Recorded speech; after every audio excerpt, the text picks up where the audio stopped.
Want help to grow your business? Download BRiN, the world's first business advisor in your pocket. To find out more, visit BRiN.ai or search the App Store today.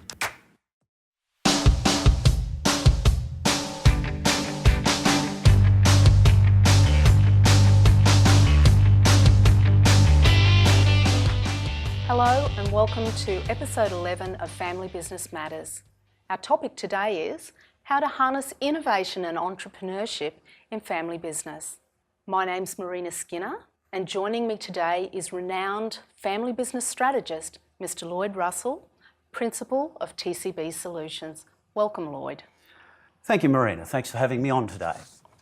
Lloyd, it's a pleasure to have you here, and it's such an interesting topic, and I'd really like to have you share some insights with us on your experience with working with family businesses and how they actually innovate. How do we understand the nature of family business and the evolution that it's been through through the generations? Yeah, it's a multifaceted inquiry, Marina. Families just are innately innovative anyway, especially once you start moving into the third and fourth and fifth generations. They've moved with the business environment, they've moved with the economy, they've moved with technology and all that sort of stuff. But I'd just like to come back a fraction and let's have a little bit of a think about what is innovation. And I think we've got to look at innovation as not this thing, it's about technology and the Internet of Things or digital. Innovation is actually about freedom of thought.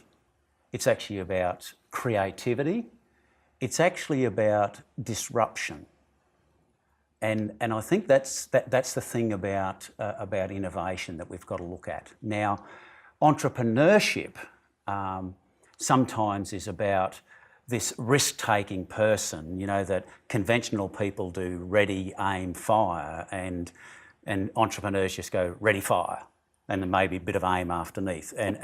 But it's not like that. Entrepreneurship is just having a flair for the creative. It's having a flair for the new, having a flair for being just that one step ahead of somebody else. And I see entrepreneurship inside the family and innovation really being just three segments of an essential component of successful family businesses. And you know, you've sort of asked there is how's this been part of the family journey? And we've spoken in just about every other episode of Family Business Matters that it's families in business. And that business evolves, but the family evolved too. And you've got to remember that as we grow, as we go through life, we're getting longer and longer and longer, we're living longer. So we could have 4 generations. And, you know, we talk about the pre-baby boomers or the post-waries and then the baby boomers and the Gen Xers and the Gen Ys and then the millennials or the Gen Zs or whatever, and we're all very different. But I think a family business has always been risk aware, business model aware, business economy aware. They've been flexible because their decision making can be done not on the run, but around a kitchen table that's also a board table.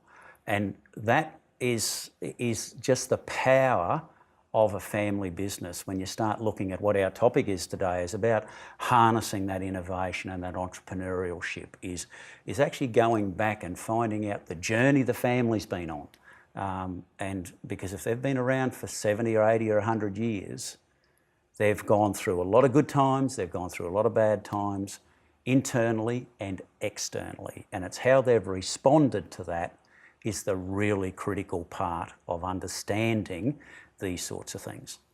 I agree completely. That's interesting, that lovely segue there too into talking about internally and externally. How do you see communication playing a role in this? Is that a key?